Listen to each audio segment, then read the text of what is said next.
이스라엘에 제셀이라는 아이가 살았대요. 어느 날 친구들하고 숨바꼭질을 하는데 제셀이 아주 잘 숨은 거예요. 그래서 술래 친구가 좀 찾다가 못 찾겠잖아요.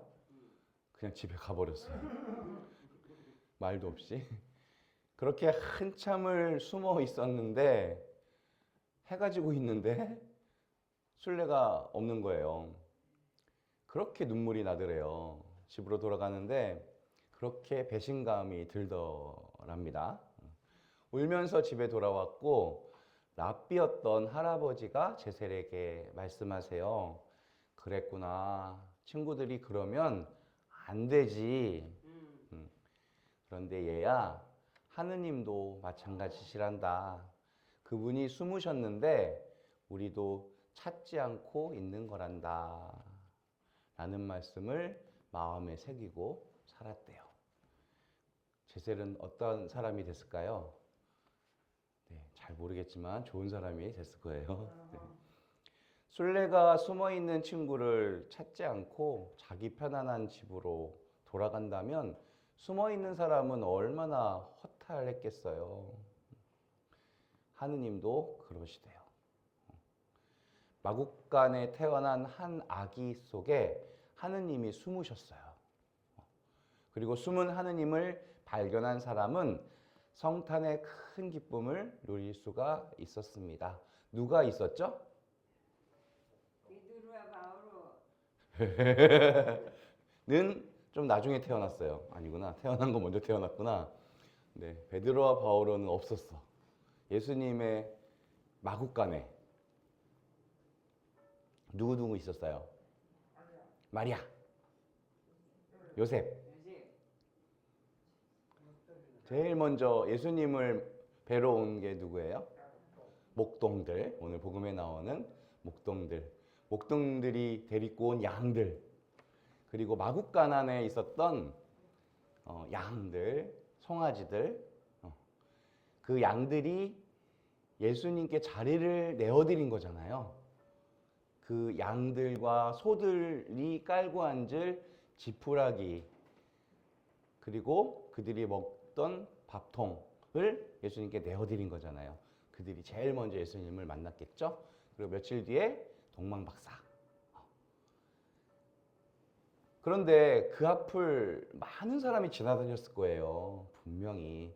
그들은 예수님을 알아봤다, 못 알아봤다? 못 알아봤다. 분명히 못 알아봤을 거예요. 예수님을 알아본 요셉과 마리아, 동방박사, 목동들은 큰 기쁨을 느끼고 간직했다고 전해집니다. 왜? 초라한 말 구유 위에 누워있는 아기를 발견했기 때문에. 그 아기가 하느님이라는 것을 발견했기 때문이에요. 지금도 하느님께서는 숨어 계시는 거예요. 특별히 고통 속에, 시련 속에 힘들어하는 이웃들 안에 숨어 계시는 거예요. 이 하느님을 발견한 사람은 그럼 기쁠까요, 슬플까요? 당연히 기쁜 거예요. 그분의 충만함 안에서 우리 모두 은총을 받았기 때문이다. 그럼 우리는 성탄 구유를 바라보면서 그분 사랑을 다시 깨달을 수 있는 거예요. 아기 예수님은 하느님께서 인간에게 건네신 가장 큰 사랑의 고백이다.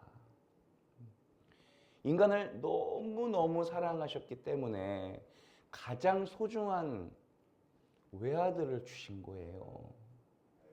이 사랑 고백을 통해서 우리에게 너를 위해 나의 모든 것을 내어준다 라고 말씀하시는 거예요.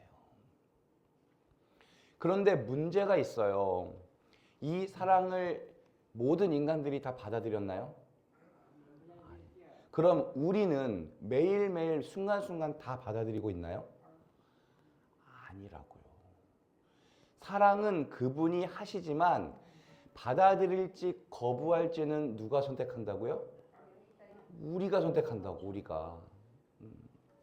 우리는 자주 하느님 사랑을 거부하거나 아예 무관심해요.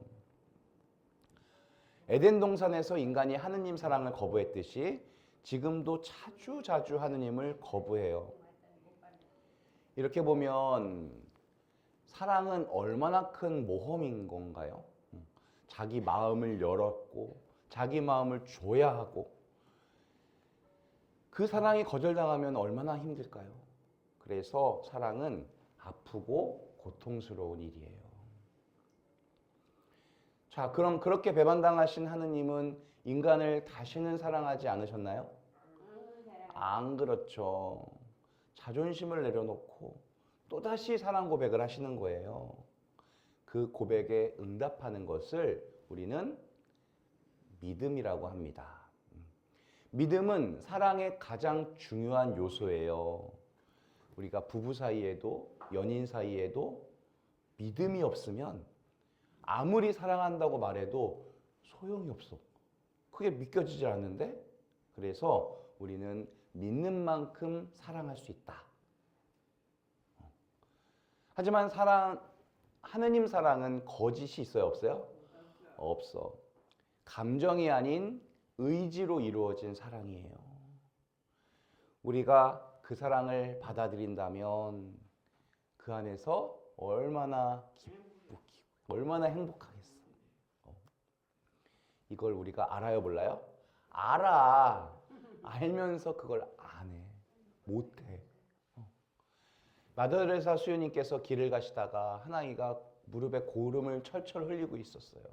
앉아갖고 고름을 짜주고 있었어.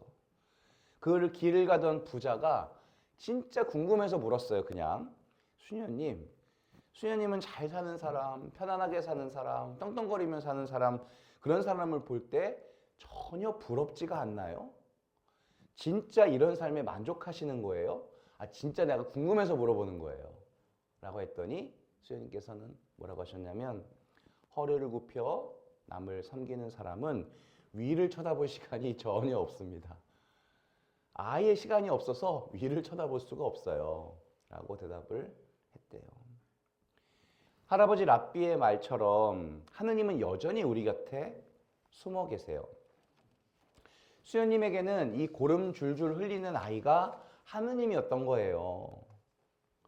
캄캄한 겨울밤, 혹독한 마국간에서 예수님은 화려함을 다 버리시고 가난함을 택하셨어요.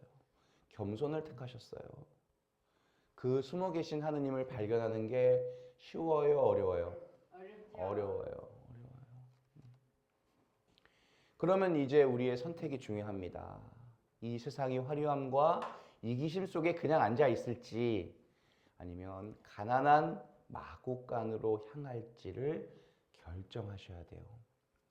하느님께서 우리에게 건네신 사랑 고백에 응답하기 위해서는 우리 소유, 이기심, 자만심 요걸 좀 내려놓으셔야 돼요. 그리고 그 사랑에 응답하려면 믿는 것을 넘어서 우리 주변의 이웃들에게 사랑을 실천하는 것까지 나아가셔야 돼요. 고통 속에 하느님이 계시거든요. 그분을 꼭꼭 숨은 그분을 찾으려면 고통 속에 있는 사람들에게 가셔야 돼요. 그들을 도와야 돼요. 사랑해야 돼요.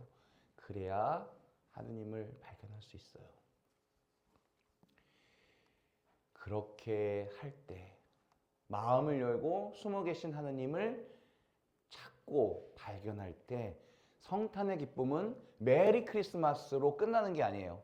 하루 기쁘게 놀고 파티하고 즐기고 끝나는 게 아니라 매일의 삶 속에서 지속적으로 이어지게 될 것입니다. 아멘.